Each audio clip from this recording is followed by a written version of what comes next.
Salut à tous. Alors on se retrouve dans cette nouvelle vidéo où je vous présente ma nouvelle voiture. Alors bon, pas vraiment ma nouvelle voiture, c'est un petit peu putaclic, je vous l'accorde. Je l'ai uniquement pendant 3 jours, c'est de la location parce que je suis à Miami, comme vous le savez. Et du coup je voulais quand même en profiter pour vous présenter cette magnifique Camaro cabriolet.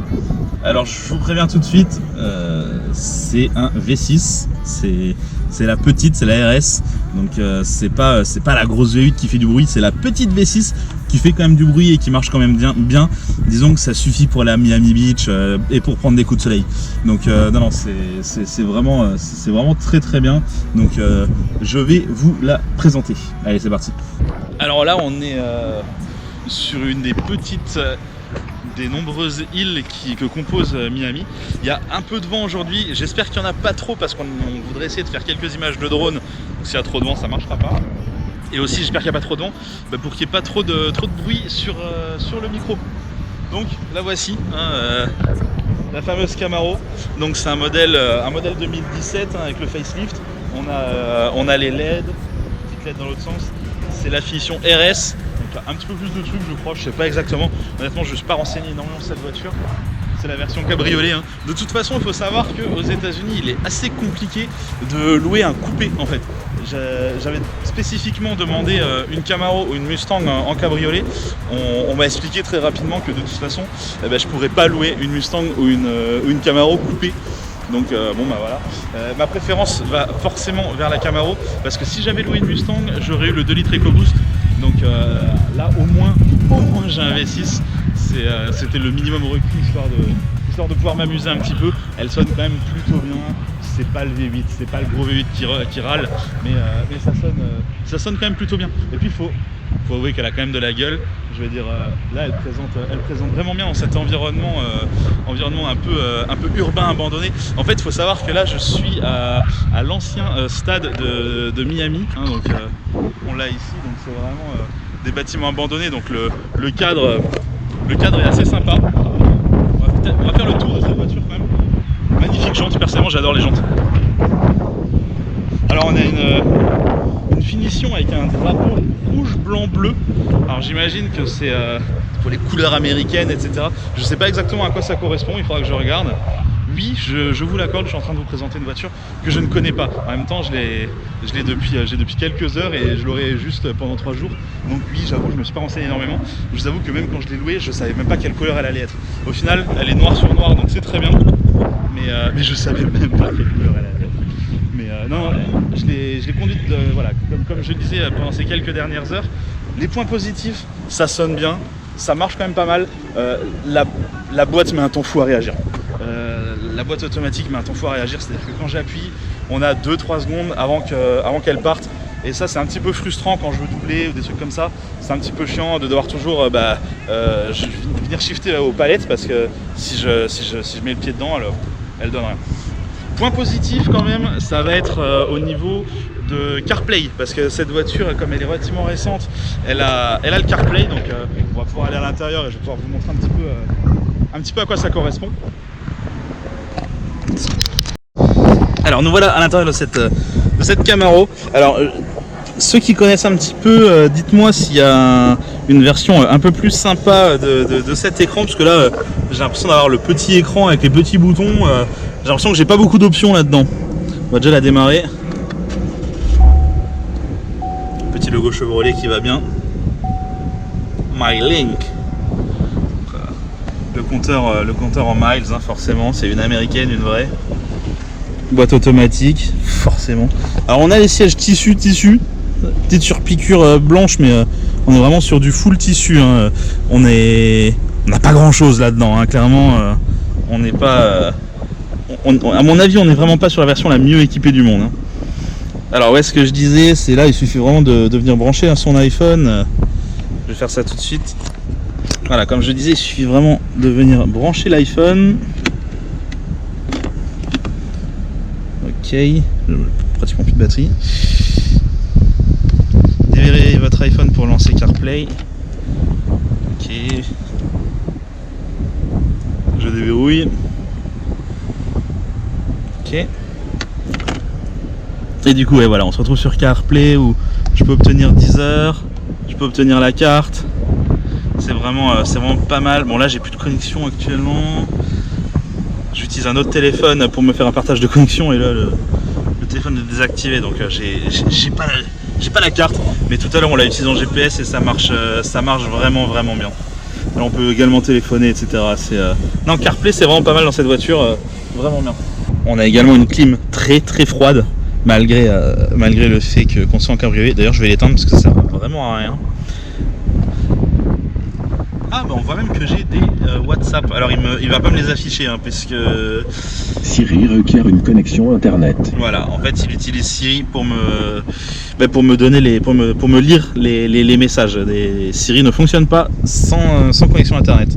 Donc là je peux pas vous montrer grand chose de toute façon, vous regardez pas cette vidéo pour une description de CarPlay. Si vous regardez cette vidéo c'est parce que je vous ai fait croire que c'était ma nouvelle voiture. Donc je suis désolé si vous êtes encore là et que vous avez pensé que c'était ma nouvelle voiture. Mais non, je ne choisirai clairement pas une... Forcément il vient me filmer avec le drone juste à ce moment là. Donc en espérant que le bruit du drone n'est pas trop gênant. Non, ce que je disais c'est non, évidemment j'achèterai pas de Camaro, c'est une voiture qui ne me correspond pas et qui correspond surtout pas à une utilisation en Europe. C'est une voiture qui est très bien mais qui je trouve est complètement hors sujet en Europe. Là ici à Miami, on va dire que la voiture elle se fond complètement dans l'environnement, ça marche très bien. Ah merde, là on se fait engueuler parce qu'on fait des drones. Donc à mon avis on va pas pouvoir faire beaucoup de plans en drone. Là il est en train de dire no you can't do that. Bon, je vais aller voir ce qui se passe, je vais aller voir si on peut filmer comme ça. Bon, en fait tout va bien. Ce que l'agent de sécurité ne veut pas, c'est qu'on aille avec le drone dans le stade qu'il y a derrière. Ça me paraissait évident, mais il était important pour lui de nous le rappeler. Donc ce que je vais faire, c'est que je vais bouger la voiture pour lui dire qu'on va effectivement pas du tout aller filmer ce qu'il y a là-bas. Donc je vais aller à l'autre bout du parking. Ça y est, on est complètement à l'autre bout du parking, c'est-à-dire qu'on ne va pas du tout filmer ce stade qui est là-bas. C'est dommage, j'avoue que j'aurais beaucoup aimé pouvoir emmener le drone à l'intérieur. Évidemment on n'a pas le droit, mais j'aurais quand même beaucoup aimé aller rentrer avec le drone là-dedans. Ça doit être magnifique à voir. J'ai un petit côté urbex comme ça, urban exploration, où j'adore rentrer dans des bâtiments abandonnés, mais c'est pas l'histoire d'aujourd'hui. Alors j'espère qu'on va quand même réussir nos images en drone. Parce que ce drone on l'a acheté il y a quoi? Il y a 2 heures. On l'a acheté il y a 2 heures dans Miami. En gros, pratiquement juste pour faire ses plans. Donc en espérant que les images soient pas trop loupées. C'est quoi? C'est un Mavic Pro? Mavic Air. En rouge, il est beau en rouge.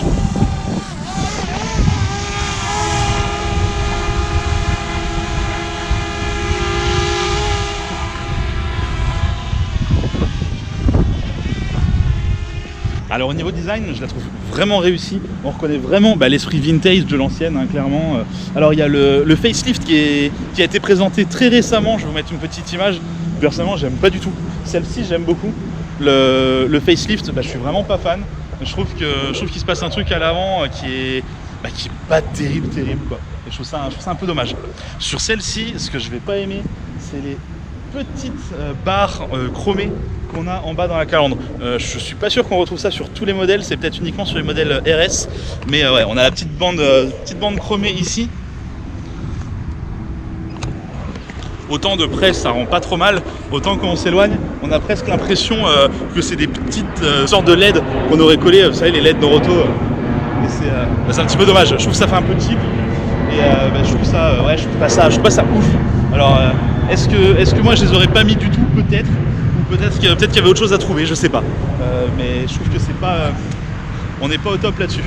On a des petites bandes en caoutchouc en dessous. On voit que c'est une voiture de location, hein, parce qu'elle a déjà pas mal frotté, hein, clairement. On voit que c'est déjà complètement arraché. Donc là aussi c'est un petit peu dommage. J'aime bien avoir des voitures en meilleur état. Pareil, les jantes sont très frottées. Bon, c'est une voiture de location, quoi. Faut pas s'étonner. Là, on a une grosse rayure aussi. Là. Je sais pas si vous la voyez. On la voit peut-être pas à la caméra, mais on a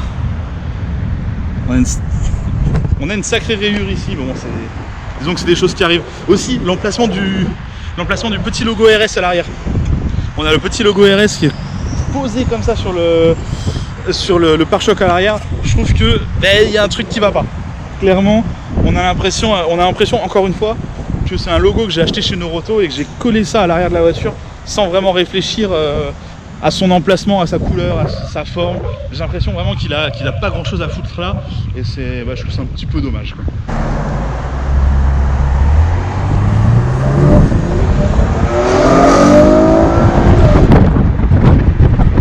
Elle sonne bien quand même pour un V6.